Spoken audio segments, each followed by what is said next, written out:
We are New York. Bernie and Sid in the morning. Talk Radio 77. WABC.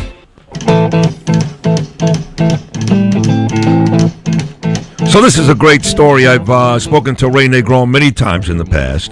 Again, he was a bat boy for the Bronx Zoo Yankees in the 70s. Those great teams, Thurman Munson, Greg Nettles, Chris Chambliss, Bucky Dent. You know those guys, Reggie. He was only 16 years old, but the story about him and George Steinbrenner is a very heartwarming story. Ray is now the community consultant for the New York Yankees. He's in the Latino Hall of Fame, the member of the International Latino Hall of Fame. He's in the Ted Williams Hall of Fame. He is widely respected around Major League Baseball as a great ambassador for Latino players. He's a super guy. And again, it's a great story on this Hispanic Heritage Day as we continue to celebrate on Bernie and Sid and throughout the morning. With that said, here he is, Ray Negron. Ray, it's Sid and Bernie. How are you, buddy? Well, that's one of the best intros I've ever had. No, it's not. It's not one of the best. It's the best, Ray. Trust me. No one's better than me at that. Nobody.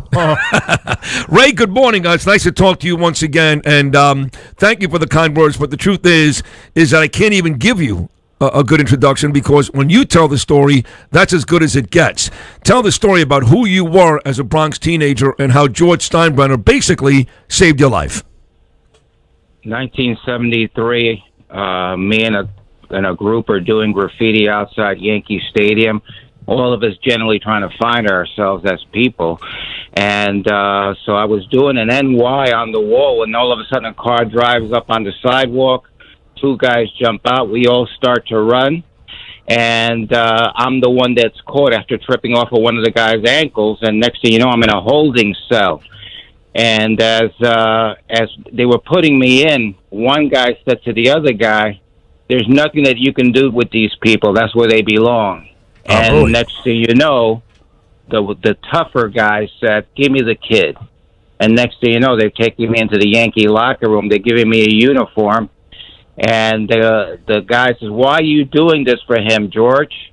And the guy says, "I think I own this team. Who the hell said you could call me George?" Wow. And that man ended up being George Steinbrenner, the brand new owner of the New York Yankees. And that night, I was the bat boy for the New York Yankees. That's an amazing story. And again, he taught you initially a little respect. But you know, Ray Negron, as we celebrate here at 77 WABC Hispanic Heritage Month, look, I was like you. I grew up in the Bronx, and I was half a hooligan as a teenager. I got to tell you, turned myself around at some point, but it was because of my parents, really.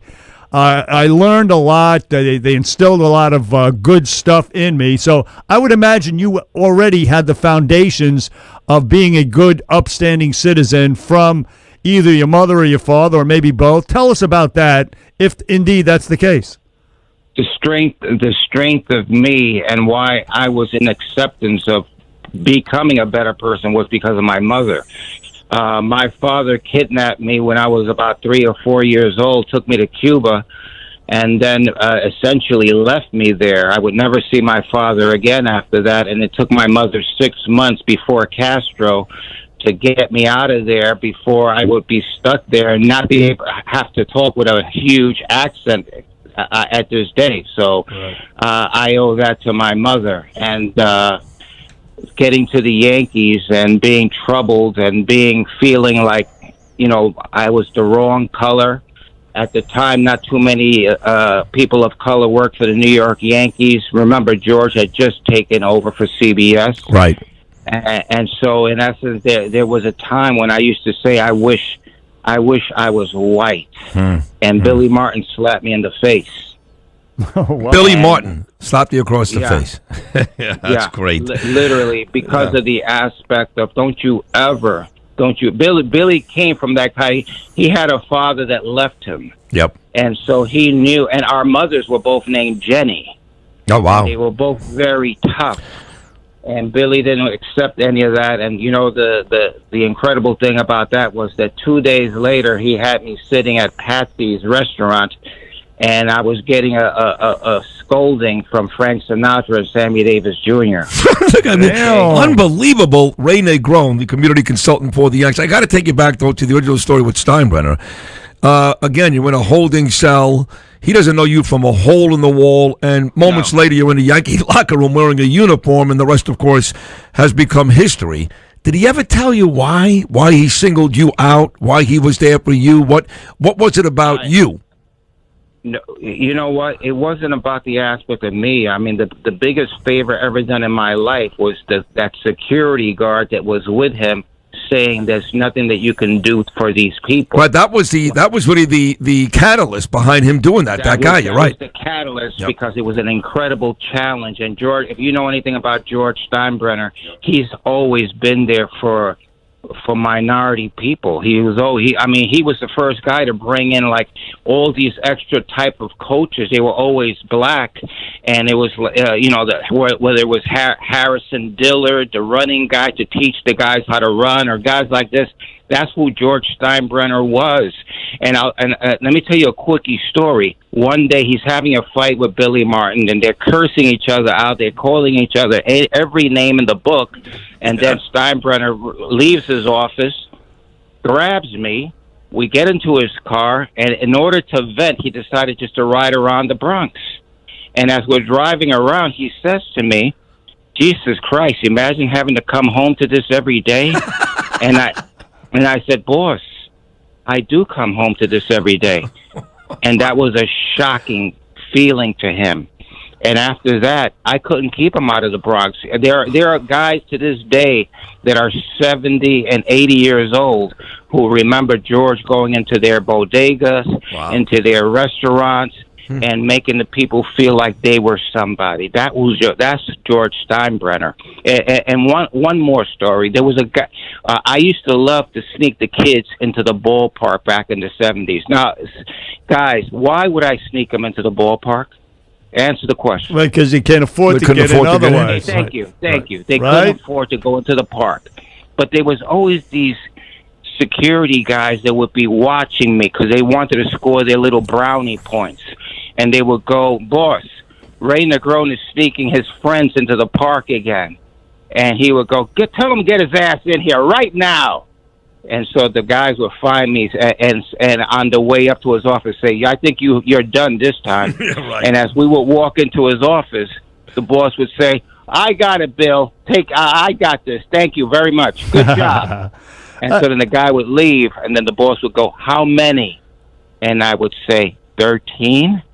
And he would go into his pocket, pull out a couple of $100 and say, "Get them peanuts, hot dogs, and whatever they need. Fantastic. And if you've run out of money, come back." That's great. That was George. That is so Great cool. story. I got to tell you, Ray Negron, you led one hell of a life, and I know you're a prolific author. You actually wrote a bunch of books. One of them that's entitled, it's a memoir, Yankees Miracles: Life with the Boss, and I'd like to read that actually, but. You give back as well. You have given back throughout the years, your leadership in the Hispanic community and in American society in general. Tell us about that. Well, when George was getting sick, I needed to go to him and say, "Thank you." You understand? Sure. And, sorry. Quite all right.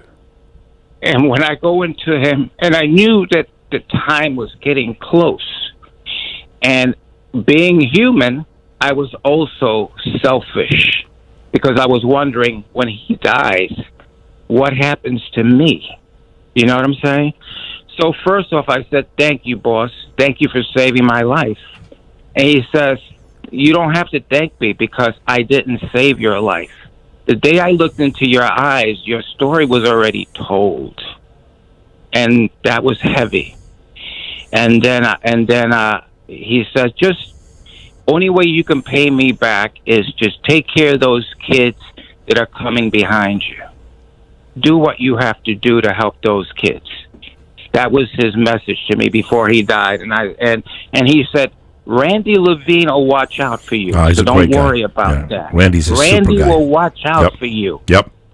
And I'm gonna tell you, when the boss died, I had made a number one, I don't take any money from my books. That goes to help different causes around the city in a quiet way, like the way the boss like to do it, and I don't say how much money I give or this and that. I just give it, and that's it. I tell my wife, Teresa, just give it to them.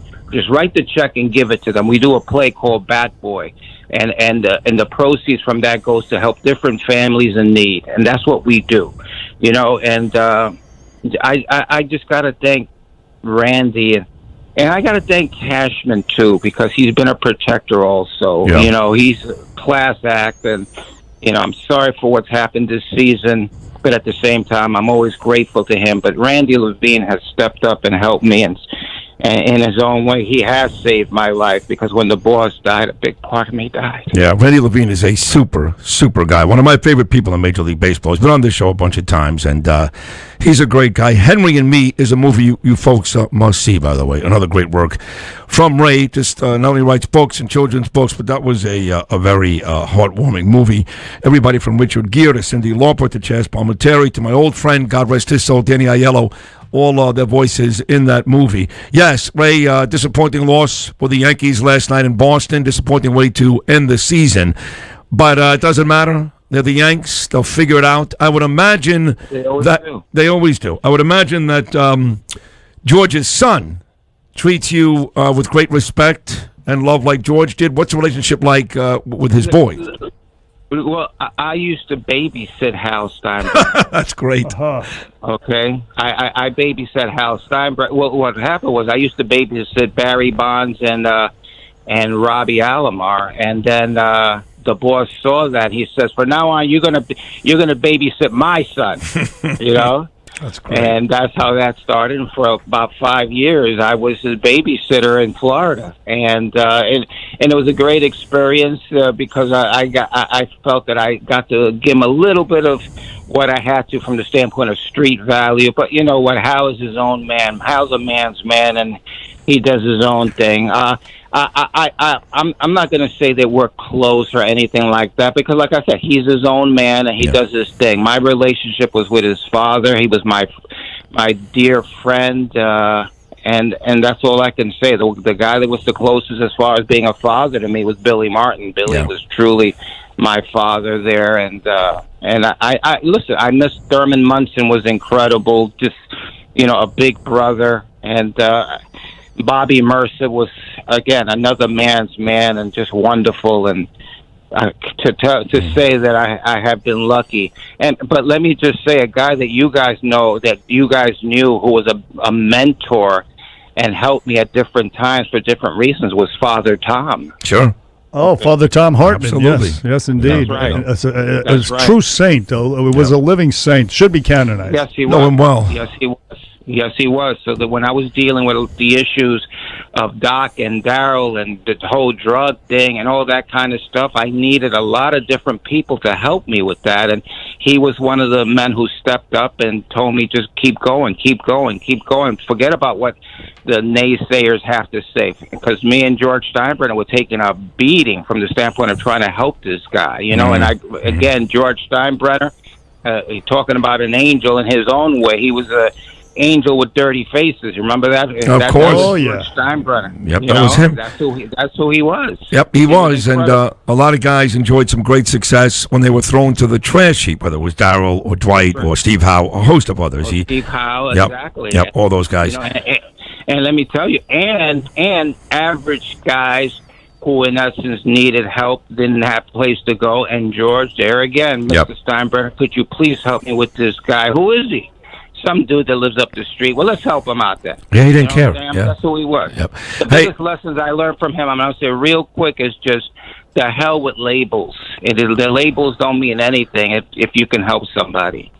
Ray, what a great guest. This was an amazing conversation. You're always great. You've been on with me a million times, and it's always great. Thank you for joining me and Bernard today on this very special Hispanic Heritage Day celebration.